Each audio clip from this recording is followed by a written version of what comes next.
Welcome to the Reiki Church of Cosmic Convergence. This is Transmission 2, Part 1. The Supreme Fact of Human Life. From the great central fact of the universe in regard to which we have agreed, namely this spirit of infinite life that is back of all and from which all comes, we are led to inquire as to what is the great central fact in human life. From what has gone before, the question almost answers itself. The great central fact in human life, in your life and in mine, is the coming into a consciousness, a vital realization of our oneness with this infinite life, and the opening of ourselves fully to this divine inflow. This is the great central fact in human life, for in this all else is included. All else follows in its train. In just the degree that we come into a conscious realization of our oneness with the infinite life, and open ourselves to this divine inflow, do we actualize in ourselves the qualities and powers of the infinite life. And what does this mean?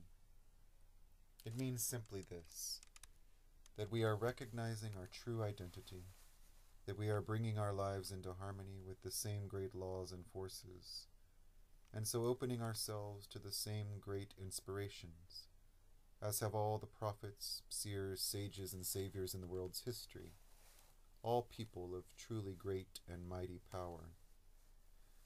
For in the degree that we come into this realization and connect ourselves with this infinite source, do we make it possible for the higher powers to play, to work, and to manifest through us. We can keep closed to this divine inflow, to these higher forces and powers, through ignorance, as most of us do, and thus hinder or even prevent their manifesting through us.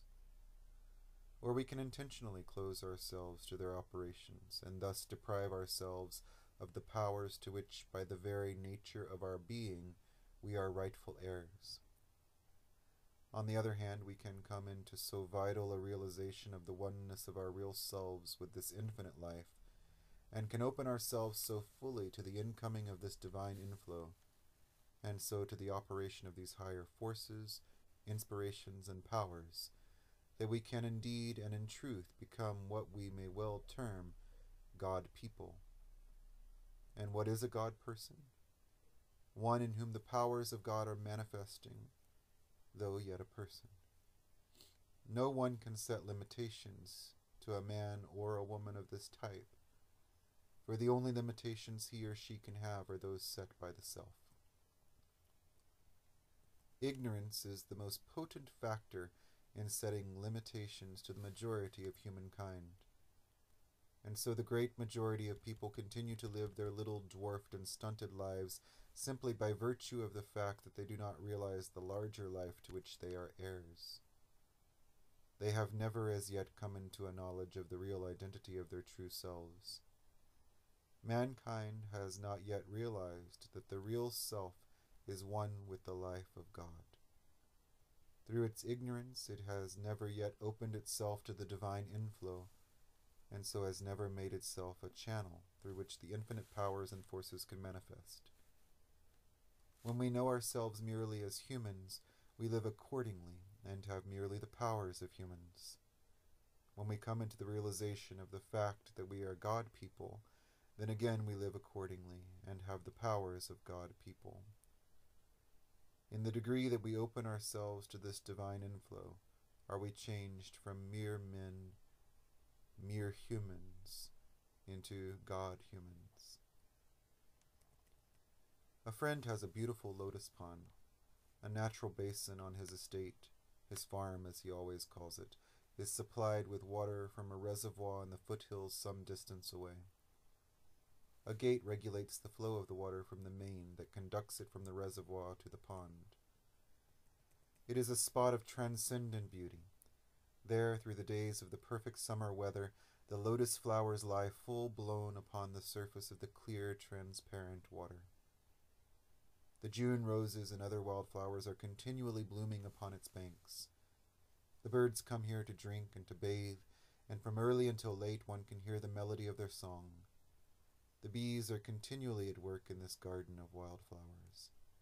A beautiful grove, in which many kinds of wild berries and many varieties of brakes and ferns grow, stretches back of the pond as far as the eye can see. Our friend is a man, no more, a God-man, a lover of his kind, and as a consequence no notice bearing such words as private grounds, no trespassing allowed, or trespassers will be prosecuted, stands on his estate. But at the end of a beautiful byway that leads through the wildwood up to this enchanting spot stands a notice bearing the words, "All are welcome to the lotus pond." Everyone loves our friend. Why? They can't help it. He so loves them, and what is his is theirs. Here one may often find merry groups of children at play. Here many times tired and weary-looking men and women come, and somehow when they go their faces wear a different expression. The burden seems to be lifted, and now and then I have heard them, when leaving, sometimes in a faint murmur, as if uttering a benediction, say, "God bless our brother friend." Many speak of this spot as the garden of God. My friend calls it his soul garden, and he spends many hours in quiet here. Often have I seen him after the others have gone, walking to and fro, or sitting quietly in the clear moonlight on an old rustic bench, drinking in the perfume of the wildflowers. He is a man of a beautifully simple nature. He says that here the real things of life come to him, and that here his greatest and most successful plans, many times as by a flash of inspiration, suggest themselves to him. Everything in the immediate vicinity seems to breathe a spirit of kindness, comfort, goodwill, and good cheer. The very cattle and sheep, as they come to the old stone fence at the edge of the grove and look across to this beautiful spot, seem indeed to get the same enjoyment that the people are getting. They seem almost to smile in the realization of their contentment and enjoyment. Or perhaps it seems so to the onlooker, because he can scarcely help smiling as he sees the manifested evidence of their contentment and pleasure. The gate of the pond is always open wide enough to admit a supply of water so abundant that it continually overflows a quantity sufficient to feed a stream that runs through the fields below, giving the pure mountain water in drink to the cattle and flocks that are grazing there. The stream then flows on through the neighbors' fields. Not long ago our friend was absent for a year. He rented his estate during his absence to a man who, as the world goes, was of a very practical turn of mind. He had no time for anything that did not bring him direct practical returns. The gate connecting the reservoir with the lotus pond was shut down, and no longer had the crystal mountain water the opportunity to feed and overflow it. The notice of our friend, "All are welcome to the lotus pond," was removed, and no longer were the companies of children and of men and women seen at the pond. A great change came over everything. On account of the lack of the life-giving water, the flowers in the pond wilted, and their long stems lay stretched upon the mud in the bottom. The fish that formerly swam in its clear water soon died and gave an offensive odor to all who came near. The flowers no longer bloomed on its banks. The birds no longer came to drink and to bathe.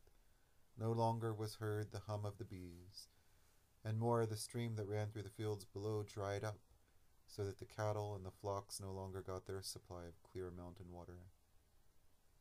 The difference between the spot now and the lotus pond when our friend gave it his careful attention was caused, as we readily see, by the shutting of the gate to the pond, thus preventing the water from the reservoir on the hills, which was the source of its life, from entering it.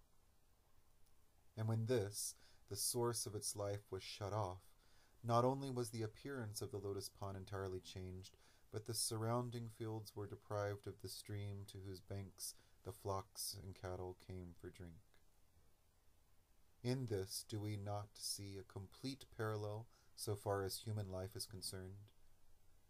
In the degree that we recognize our oneness, our connection with the infinite spirit which is the life of all, And in the degree that we open ourselves to this divine inflow, do we come into harmony with the highest, the most powerful, and the most beautiful everywhere.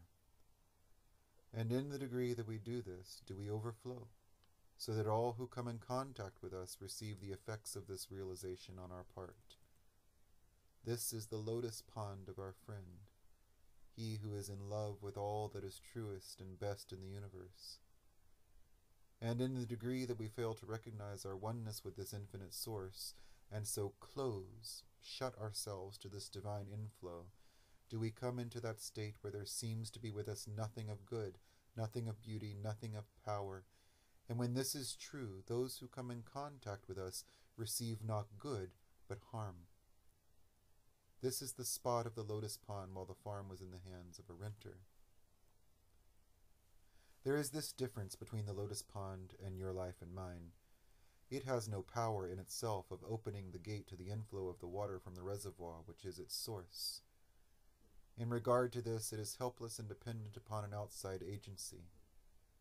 You and I have the power within us, to open or to close ourselves to this divine inflow exactly as we choose.